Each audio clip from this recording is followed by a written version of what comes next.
You have questions, we have answers. This is Jane Muller. And this is Ken Muller. Welcome to our show, all about real estate with Ken and Jane. Today's show, we're going to talk about the art of real estate negotiation. Everything in life involves negotiation. That's right. And real estate is no exception.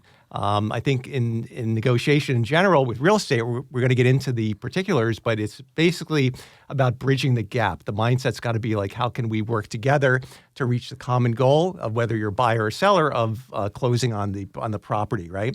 So I totally agree with you, Ken. I always tell the other side realtor, okay, as a real estate agent, our first job is being the bridge.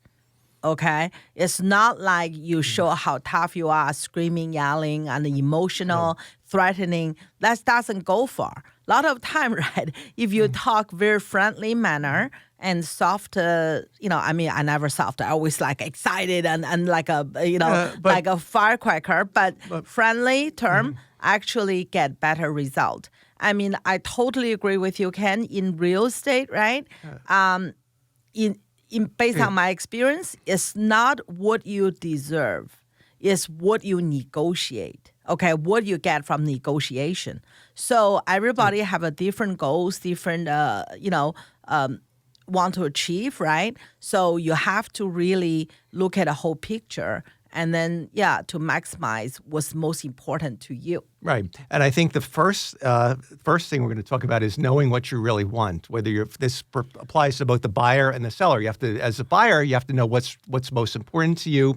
If you're buying a home, is it the price, the location, the closing date, the seller's flexibility, maybe leaving furniture, maybe concessions on the home inspection that are made. So there's a whole host of things that go into the real estate transaction. So it's complicated, but you have to realize everybody has to make concessions. Whether you're the buyer, you're not going to get everything you want, and likewise on the flip side, from the seller, you're not going to get everything you want. So what you say is 99.9% correct, but in the crazy market, sometimes one side does get more than they dreamed for, okay? Right. But the majority time we have to negotiate. I mean, isn't it someone said that the children is the best negotiator? And when they grow older, they lost that part of skills, right? Yeah. Because you remember when Maria was little, she always negotiated with us, right? You said you have to do half an hour piano. She said, how about 10 minutes? Well, right? I even remember her negotiating back when she was in the crib, because she would be like, we'd be sitting there eating like lunch with my parents, and then she'd be crying, and then she'd be peeking out the corner of the crib to see if she got any reaction from that. That's right. So that's a form of so that's a form of negotiation in and of itself. So,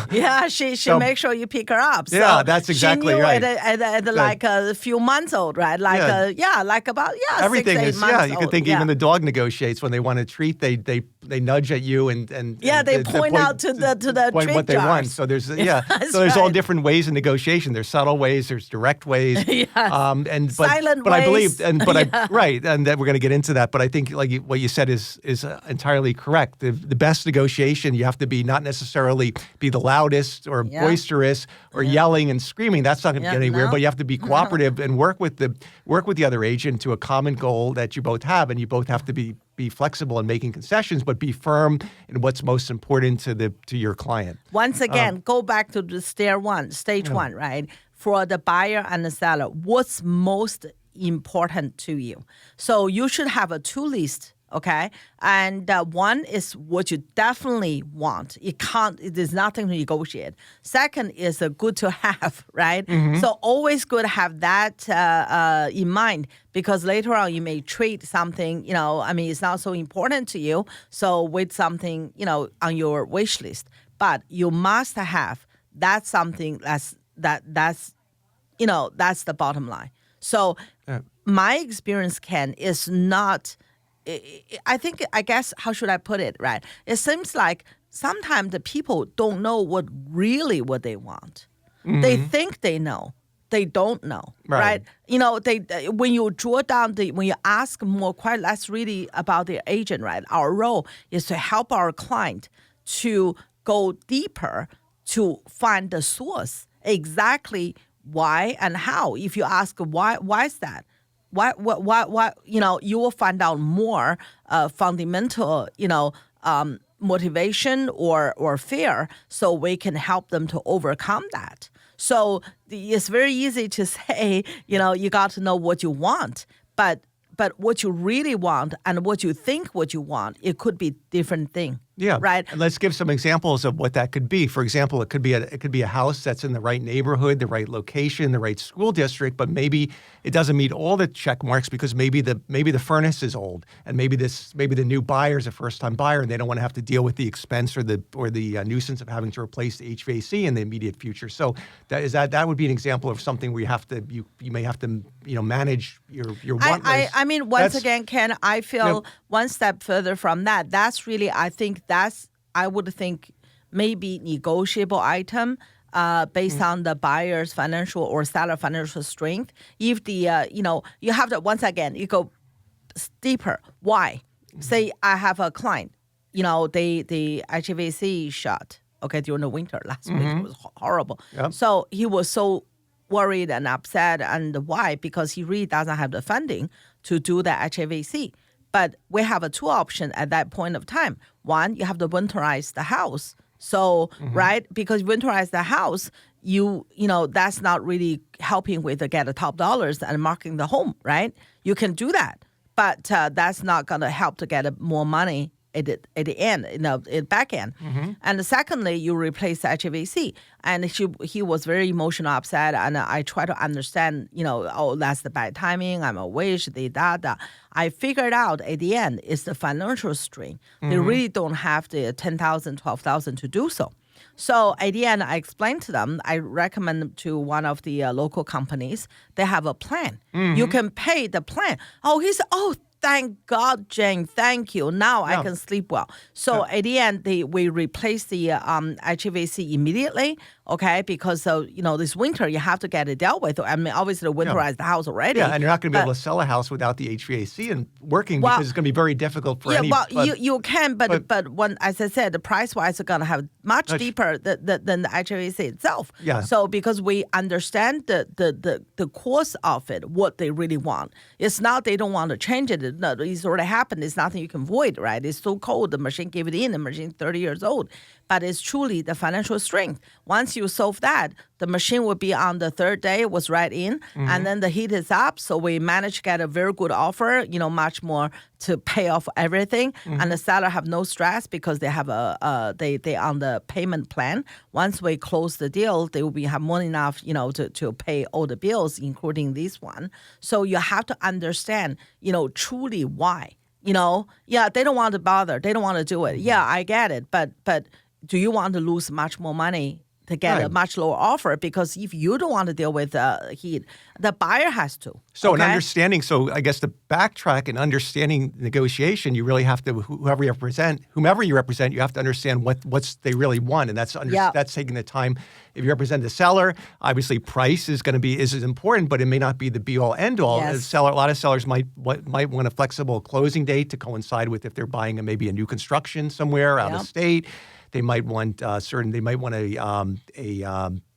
rent back where they can stay in the home, post closing. Absolutely. They might need an extra month, a use and occupancy agreement. So price it may not be the only thing that's important to them. You have to. Yeah, there's absolutely. A lot of, lot of time, right? Even before that, Ken, right? Every morning, you'll hear me say that all the time, right? Every morning when I wake up, I always ask myself, why seller harm me? I mean, if I said, or buyer hire you, why my client harm me? If you can, and if every morning you wake up, you ask yourself that question, you fulfilled your client's need beautifully, timely, efficiently, and you will never worry about your business like us, right? The people just call. Why? Because that's your job. You have to make sure. How can you do that? You have to understand your client need and wants. You have to understand that. It's your job to help them, to get it. I mean, I have an old client, nowadays I represent most sellers, as you know, and very rare represent a buyer now. I had an old client have aged parents. They said, Jane, I really want you to take care of them. We really rely on your expertise. So I represent them to purchase. They want to make an offer on a buy level. I told them, I said, no, because, you're already 80. And then, now you're able, yeah, sure, but give a few more years. Buy level is 7-step or 8-step down, 7-step, 8-step, And you've got three up. levels of steps. So You've got you steps. too. You've You got have a actually- lower level, up level. So I said, no, you need either 55, but we don't want 55. I'm young. I said, yeah, 80, you're very young for your age. You look like 65. But either 55 plus or you have a ranch home. Okay, because that's one level. And another thing is you think about bi-level, right? Bi-level is really, a lot of people bi-level owner are gonna hate me for that, because it's like ranch, right? You have a 1,800 square feet bi-level. That means 900 each level, right? Yeah. You're almost. Actually, no. You have about 1,100 each level. No, because nothing against downstairs the street- bi-level or split level or colonial, but when you reach a certain age, if you want to avoid the steps, it's not the right house for their lifestyle needs at that time. But they didn't know. They fell in love. They just wanted. but- So as their agent, I remind them. So now they say, yes, you are right. I said, today you can, but give, another 5, 10. You don't want to, keep moving house. Every time you move house, you'll keep a real estate agent like myself in business. But what do you get, right? So once again, back to the bottom, you have to understand what they want and need. You have to understand what really they want and need and try to service them. Like this couple, they just want to buy bi-level. I said, I don't think so. So at the end, they see my point. They say, yeah, you're right. Let's look at a ranch this weekend. I say, yeah, look at a ranch. Absolutely. Yeah, yeah. that's, Mm-hmm. Now, of course, negotiation will the demand list will shift based on the market. For example, in a seller's market or a hot market for the seller's side, the negotiation concessions on the seller was pretty much calls a lot of the shots. So the buyer will have limited things, and maybe they'll have to make concessions. The price will be one factor, but everybody's price will be up there. So what might be the winning negotiation strategy if you represent the buyer will be to negotiate flexibility on the closing date, flexibility with the home inspection. Maybe the buyer will agree to the first $5,000 to absorb the first $5,000 or $10,000 in home inspection costs, waive the appraisal contingency. Those are common things that we've seen in New Jersey in the last couple of years. It's been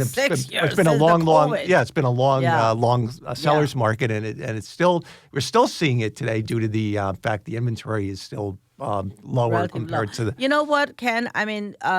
There's an example. Once again, very rare last 5-6 years for me to represent a buyer, but it just happened this year.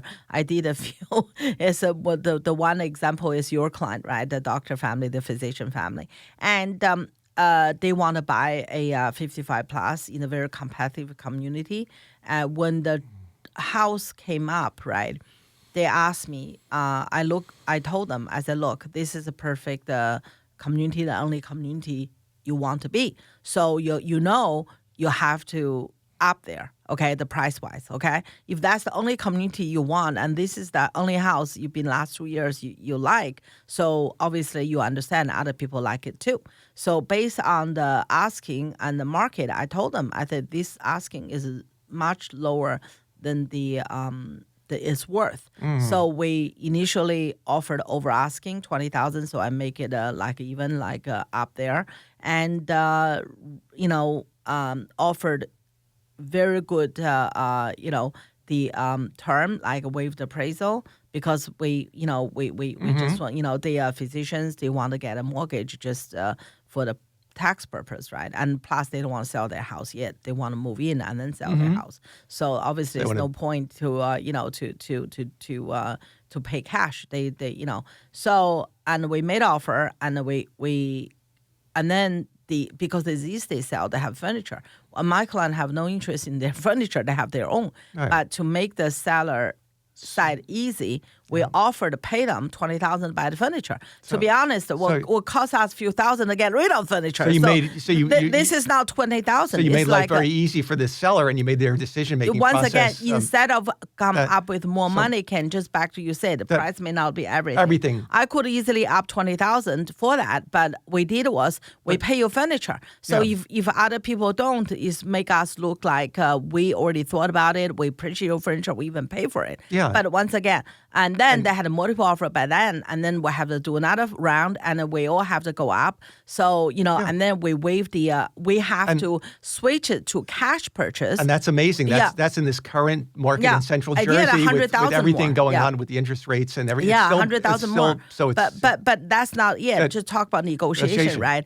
And the third round is because I realized the other offers they have is cash. Okay, so how I'm going to overcome that? So I talked to the buyer. I said, look, I know you have the money, but in the retirement fund, you don't want that. I get it. Why don't we just make cash, but reserve the right to get a mortgage?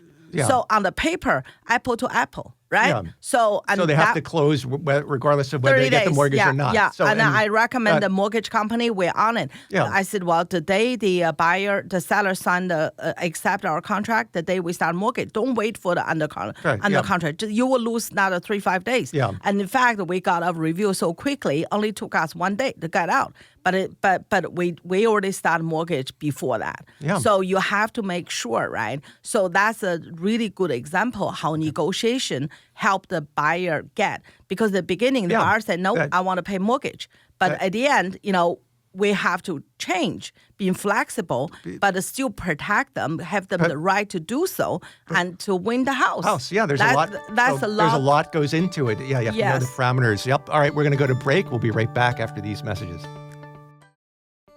Okay, welcome back to our show. So let's continue talking about real estate negotiations. Now let's flip it to the buyer side. We're on buyer side. I mean, let's flip it to. Let's flip it to the buyer side home inspection, or even the sellers, regardless. Yeah, regardless side. But let's talk about. All right, the better said. Right. Let's talk about negotiation of the home inspection. This is oftentimes one of the biggest hurdles in the real estate transaction to overcome is getting through the home inspection, that reaching a satisfactory agreement from the seller's perspective and from the buyer's perspective. And the reason is because there's often a lot of emotion involved. Then it's even more complicated if you're representing a first-time home buyer that gets scared and nervous when they see a 100-page home inspection report that lists everything that's wrong with the house, from the major items down to the minor things and recommendations. Oftentimes the job, people have to, I think that's where the role of the buyer agent comes in, and you have to manage the expectations of the buyer and kind of preface it to say, hey, remind them you're going to get a lengthy report, but it's the job of the home inspector.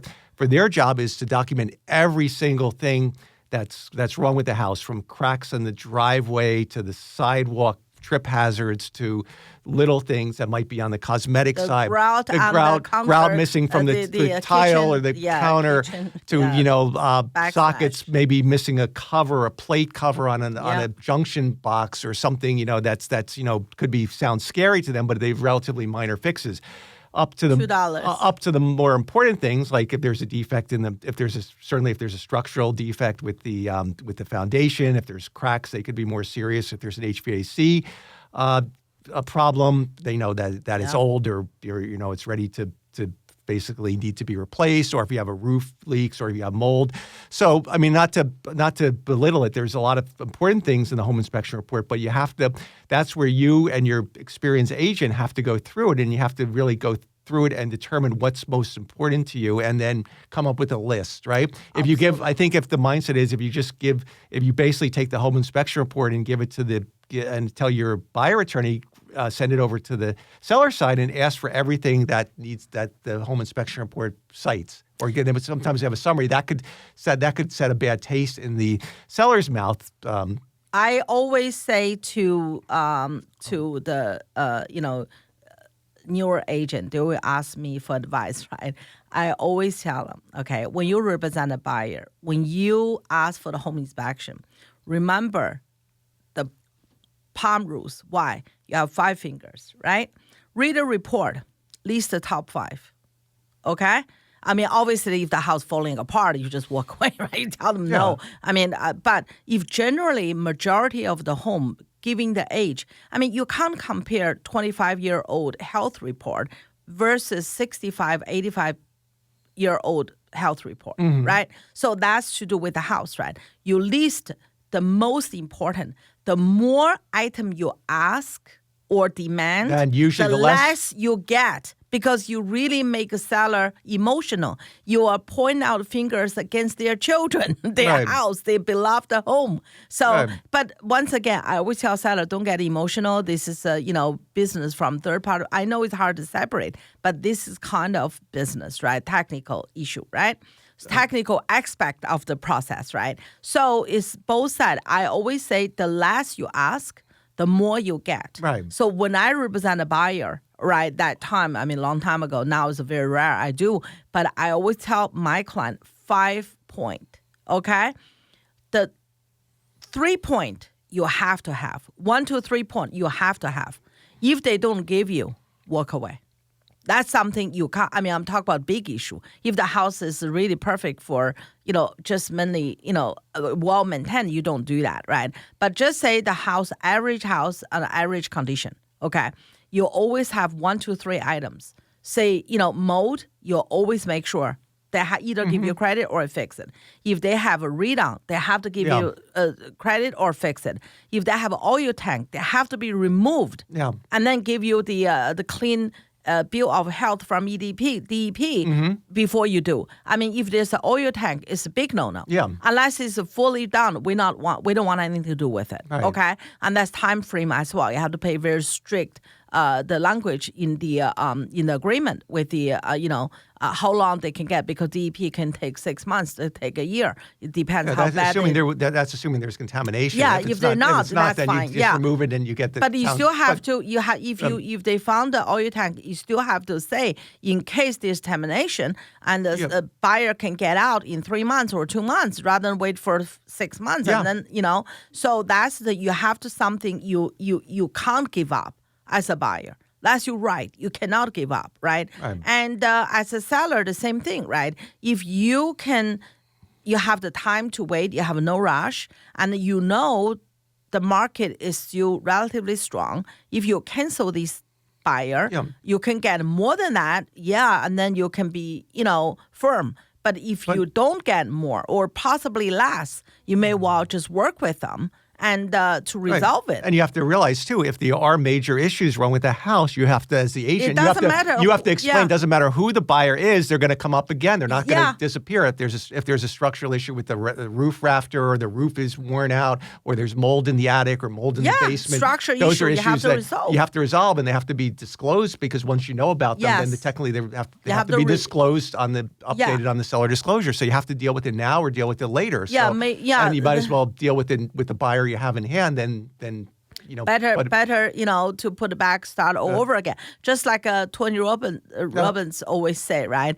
I mean, if you do the things same way, you want a different outcome, you're crazy. Right. If you do the things same way, if your first buyer give you a report and second buyer give you a report, third, it's gonna show up again. As you said, Ken, in today's, you have to disclose it. You have to update your seller disclosure, let people know that that's the problem, right? So unless you had your own testing, prove the buyer was wrong. Right. So in that case, it sometimes happens, right? But you have to, be flexible. So this show is about negotiation. So whether you represent the buyer or the seller, both agents have to put their heads together and come up and be reasonable and say, look, these Find are a solution. The solution, which are basically going to focus on what's reasonable. You are the bridge when they want, right? That's what agents has to be a bridge. Not a deal breaker.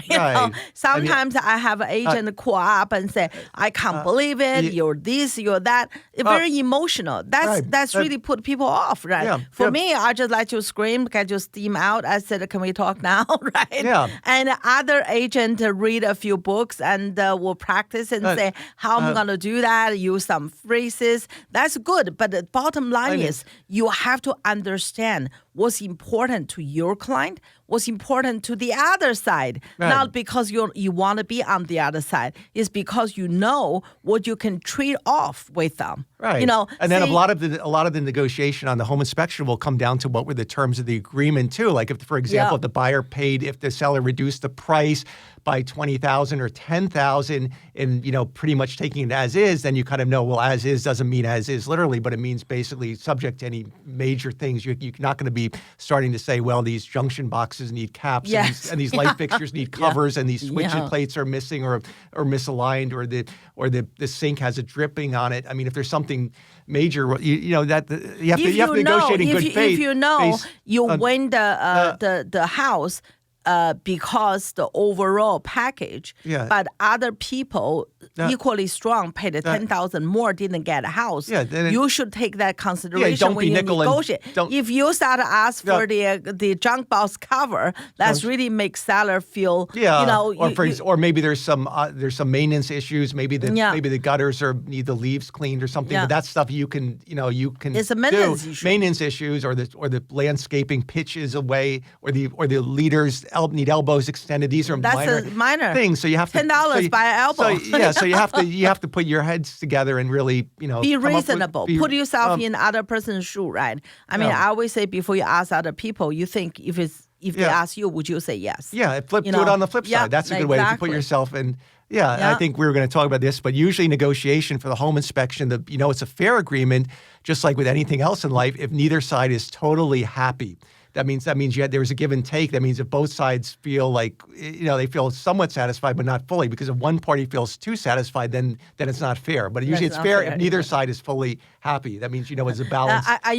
Are you talk about our marriage too? Yeah, exactly. Right. Yeah, we're both, happy, I know each of us have a space to improve, but overall is good. Yeah, right? exactly. Overall right. is good. Yeah, let's talk about the after home inspection. Once you get agreement, right, and then it's the agent job to make sure, the repair, manage the expectation of the repair, and once again, it's all negotiation. To what point? What point the final walkthrough is the right. It's the right condition. For sale, it's a broom clean.